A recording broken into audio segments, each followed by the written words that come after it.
नमस्कार. मोदकमाई प्रस्तुत मानसीज कुकिंग स्टोरीजमध्ये आपलं सहर्ष स्वागत आहे. चला तर आपण सकाळची न्याहारी बघूया. म्हणजे मी इथे करते उकड. ही आहे आपल्या तांदळाची उकड. तर अशी आपण ज्वारीची किंवा बाजरीचीही करू शकतो, नाचणीची करू शकतो. आता उन्हाळा आला आहे तर हे खूप चांगला म्हणजे पर्याय आहे ब्रेकफास्टसाठी. तर इथे मी जिरे, मोहरी, हिंग घालून घेतलं आहे. हवा असल्यास तुम्ही इथे लसूणही घालू शकता. आता कांदा मिरची इथे परतवून घेते. हा चांगला परतून झाला की मग त्याच्यामध्ये आपल्याला थोडं पाणी घालायचं आहे. पाणी नाही घातलं तरी चालेल, पण पाणी घातल्याने ना मी ही जी पद्धत करते त्या हिशोबाने गुठळ्या होत नाहीत.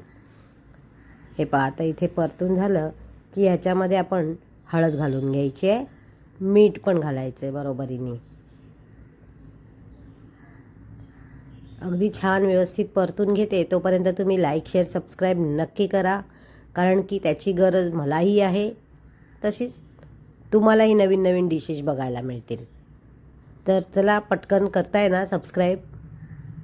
तर इथे आपलं छान कांदा परतून झालेला आहे. आता आपण याच्यात जितकं आपल्याला हवं ते पाणी घालून घ्यायचं आहे.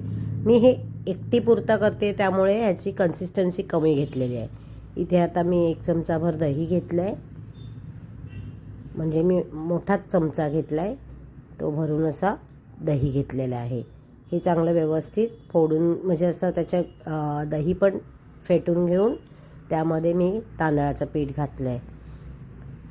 तर इथे आपल्याला हवं तर ताक घेऊन त्याच्यामध्येही आपण करू शकतो, पण मी इथे दही होतं आणि ते आंबट होतं चांगलं, म्हणून मी तेच घेतलं आहे. त्यात मी 1 चमचाभर दही आणि 2 चमचे तांदळाचं पीठ असं घेऊन ते व्यवस्थित अगदी गुठळ्या मोडेपर्यंत फेटून घेतलं आहे. यात पाणी मिक्स केलं आहे आणि ते पुन्हा एकदा व्यवस्थित आपण सारखं करून घेतलं आहे. आणि इथे जे आपण पाणी घालून तयार ठेवलेलं त्याला उकळी आल्यावर त्यात घालून घ्यायचं आहे आणि हे सतत असं ढवळत राहायचं. ह्याच्यापेक्षाही पातळ करू शकतो आपण. आता इथे चवीपुरता साखर घालायची आहे, कारण दही आपलं आंबट आहे आणि ह्याला ना एक आंबट तिखट गोड अशी टेस्ट येते, त्यामुळे ती फारच छान लागते. आता या उन्हाळ्यामध्ये तुम्ही या प्रकारचं ब्रेकफास्ट कायम करू शकता, वेगवेगळी पिठं वापरून पौष्टिक अशी. तर नक्की बघा आणि करून बघा. मेन म्हणजे आता हे आपण जेव्हा वाढून घेतो आहे त्यावर भरपूर तूप घालायचं आणि किंवा काही ठिकाणी ना शेंगदाण्याचं कच्चं तेल घेतलं जातं, पण तुपाने त्याला एवढा सुंदर म्हणजे एक टेस्ट येते ना.